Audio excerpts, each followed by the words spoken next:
મુસ્લિમ દેશો સાથે ઇઝરાયલના સંબંધો મોટાભાગે સારા રહ્યા નથી. જો કે આ વખતે ઇઝરાયલના પ્રધાનમંત્રી બેન્જામિન નેતન્યાહુએ અલગ જ રમત રમી છે. સોમાલિયાથી અલગ થયેલા વિસ્તાર સોમાલીલેન્ડને સ્વતંત્ર અને સાર્વભૌમ દેશ તરીકે માન્યતા આપનાર પ્રથમ દેશ બનીને ઇઝરાયલે ઇતિહાસ રચ્યો છે. આ નિર્ણય સોમાલીલેન્ડ માટે અત્યંત મહત્વનો છે, જે છેલ્લા 34 વર્ષથી આંતરરાષ્ટ્રીય માન્યતા મેળવવાના પ્રયાસ કરી રહ્યું હતું.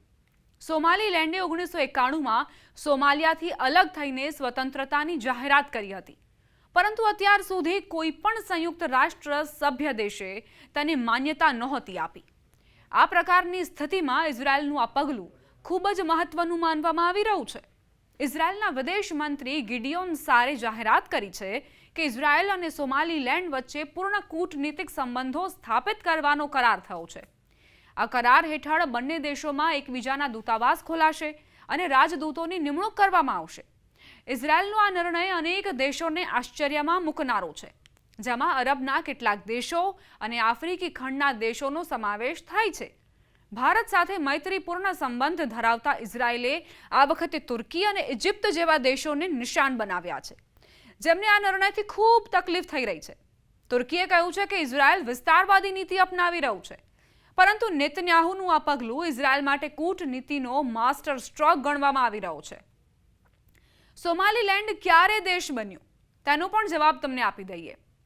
સોમાલીલેન્ડ સોમાલિયાના ઉત્તર પશ્ચિમી ભાગમાં આવેલું છે અને વ્યવહારમાં સ્વતંત્ર દેશની જેમ કાર્ય કરે છે.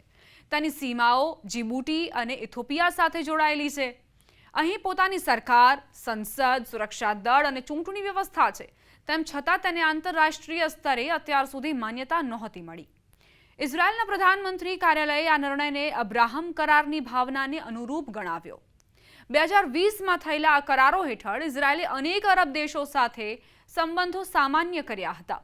ઇઝરાયલ તરફથી એક વિડીયો પણ જાહેર કરવામાં આવ્યો છે, જેમાં પ્રધાનમંત્રી બેન્જામિન નેતન્યાહુ વિડીયો કોલ દ્વારા સોમાલીલેન્ડના રાષ્ટ્રપતિ અબ્દુર રહેમાન મોહમ્મદ અબ્દુલ્લાહી સાથે વાતચીત કરતા જોવા મળે છે. તેમણે અબ્દુલ્લાહીને ઇઝરાયલ આવવાનું આમંત્રણ આપ્યું હતું, જેને રાષ્ટ્રપતિ અબ્દુલ્લાહીએ સ્વીકારતા કહ્યું કે તેઓ ટૂંક સમયમાં જેરુસલેમ આવવા ઈચ્છે છે. સવાલ એ છે કે શું ટ્રમ્પની વાત પણ નેતન્યાહુ નથી માનતા?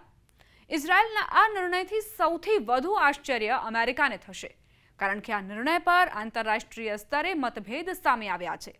ગાર્ડિયનના અહેવાલ મુજબ ભૂતકાળમાં અમેરિકાના રાષ્ટ્રપતિ ડોનાલ્ડ ટ્રમ્પે એક ઇન્ટરવ્યુમાં કહ્યું હતું કે અમેરિકા સોમાલીલેન્ડને માન્યતા આપવાના પક્ષમાં નથી. તેમણે આ અંગે મત આપતા પૂછ્યું હતું કે શું કોઈને ખરેખર ખબર છે કે સોમાલીલેન્ડ શું છે? અમેરિકાની સેના સોમાલિયામાં તૈનાત છે અને ત્યાં આતંકવાદી સંગઠન અલ શબાબ સામે લડાઈમાં સોમાલિયા સરકારની મદદ કરે છે. ઇઝરાયલના આ પગલાંની મિસ્ર અને તુર્કીએ આકરી ટીકા કરી છે. બંને દેશોએ કહ્યું છે કે આ સોમાલિયાની આંતરિક બાબતોમાં દખલગીરી છે અને ઇઝરાયલની વિસ્તારવાદી નીતિ દર્શાવે છે. વિશ્લેષકોનું માનવું છે કે સોમાલીલેન્ડને માન્યતા આપવી ઇઝરાયલ માટે વ્યૂહાત્મક રીતે ફાયદાકારક બની શકે છે. આ વિસ્તાર યમનની પાસે છે, જ્યાં ઇઝરાયલ છેલ્લા કેટલાક વર્ષોથી હુથી વિદ્રોહીઓ સામે સૈન્ય કાર્યવાહી કરી રહ્યું છે. એક ઇઝરાયેલી થિંક ટેન્કના અહેવાલ મુજબ સોમાલીલેન્ડ ઇઝરાયલ માટે ગુપ્તચર દેખરેખ અને સૈન્ય અભિયાનોનું મહત્વનું કેન્દ્ર બની શકે છે. હાલ સોમાલીલેન્ડમાં સંયુક્ત આરબ અમીરાતનો એક સૈન્ય અડ્ડો પણ છે અને ત્યાં અમેરિકી સૈન્ય અધિકારીઓની મુલાકાતો પણ થઈ ચૂકી છે. આપને જણાવી દઉં કે સોમાલીલેન્ડની વસ્તી આશરે 62 લાખ છે. અહીં લોકશાહી વ્યવસ્થા છે અને સત્તાનું શાંતિપૂર્ણ હસ્તાંતરણ થતું રહ્યું છે. જોકે તાજેતરના વર્ષોમાં પત્રકારો અને વિપક્ષ પર દબાણ વધવાની ફરિયાદો પણ સામે આવી છે. ઇઝરાયલની માન્યતા પછી આ દેશને આંતરરાષ્ટ્રીય સ્તરે પ્રથમ વખત આટલી હદે ચર્ચામાં સ્થાન મળી રહ્યું છે.